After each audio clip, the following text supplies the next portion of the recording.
भारत का मत एकदम स्पष्ट है। टेरर और टॉक एक साथ नहीं हो सकते।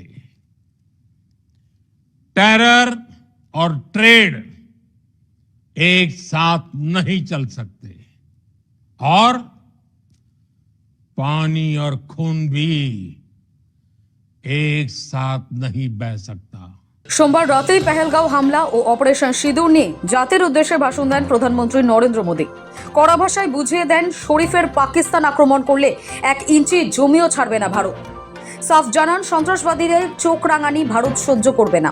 পাকিস্তানের সঙ্গে কথা হলে এবার সন্ত্রাস এবং পাক অধিকৃত কাশ্মীর নিয়েই কথা হবে। हमने पाकिस्तान के आतंकी और सैन्य ठिकानों पर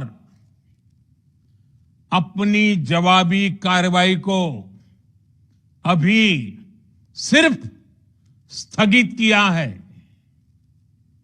आने वाले दिनों में हम पाकिस्तान के हर कदम को इस कसौटी पर मापेंगे कि वो क्या रवैया अपनाता है। कोई भी न्यूक्लियर ब्लैकमेल भारत नहीं सहेगा। अगर पाकिस्तान से बात होगी तो टेररिज्म पर ही होगी।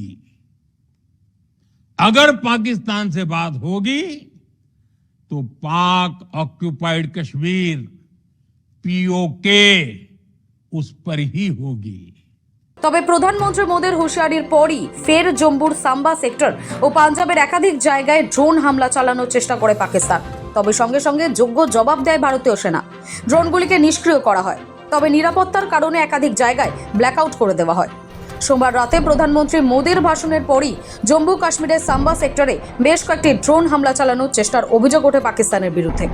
এদিকে পাঞ্জাবের জলন্ধর সহ বেশ কয়েকটি এলাকাতেও হামলার চেষ্টা করা হয় বলে জানা গিয়েছে। উধমপুরের নর্দার্ন কমান্ড এবং এয়ারফোর্স স্টেশনের ওপর 15টি ড্রোন ঘোরাফেরা করতে দেখা গিয়েছে। সঙ্গে সঙ্গে তা নিষ্ক্রিয় করা হয়েছে। জলন্ধর ও সাম্বায় শোনা গিয়েছে বিস্ফোরণের শব্দ। যদিও ভারতীয় সেনা জানিয়েছে পরিস্থিতি আপাতত নিয়ন্ত্রণে রয়েছে। সমগ্র এলাকায় বাহিনীর কড়া নজরদারি রয়েছে। নিরাপত্তার কারণে এলাকাগুলিকে ব্ল্যাকআউট করা হয়। সোমবার নিজের দীর্ঘ ভাষণে মোদী স্পষ্ট করে জানিয়েছেন, সন্ত্রাসের প্রশ্নে রেয়াত নয়, প্রয়োজনে আবার যোগ্য জবাব দেওয়া হবে। মোদীর কথায় সন্ত্রাস ও আলোচনা একসঙ্গে চলতে পারে না। সন্ত্রাস ও বাণিজ্য একসঙ্গে চলতে পারে না। জল আর রক্তও একসঙ্গে বইতে পারে না। অর্থাৎ সন্ত্রাসবাদের প্রশ্নে ভারত জিরো টলারেন্সের পথ থেকে সরবে না। পাকিস্তানকে বাঁচাতে হলে এখনই নিজেদের সন্ত্রাসের পথ থেকে সরে আসতে হবে। তারই মধ্যে এই হামলার ঘটনা সামনে আসায় বিষয়টি নিয়ে নতুন করে শোরগোল ছড়িয়েছে। ব্যুরো রিপোর্ট, সময় কলকাতা।